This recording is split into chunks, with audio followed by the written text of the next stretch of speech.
છે।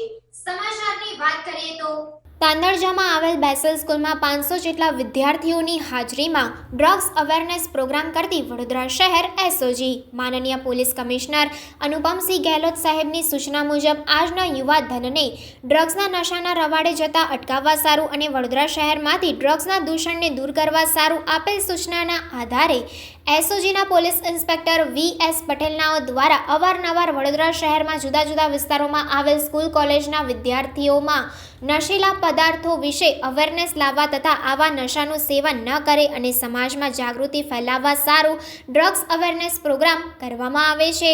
તે જ રીતે તારીખ 5 જાન્યુઆરી 2024ના રોજ તાંદળજામાં આવેલ બેસલ સ્કૂલના આશરે 500 જેટલા વિદ્યાર્થીઓ, સ્કૂલના ટીચરો તથા પ્રિન્સિપાલ પણ ડ્રગ્સ અવેરનેસ પ્રોગ્રામમાં હાજર રહ્યા હતા।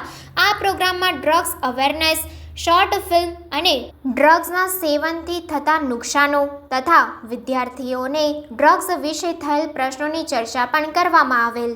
Reporter Dhavalsinh Solanki, India plus news, Vadodara.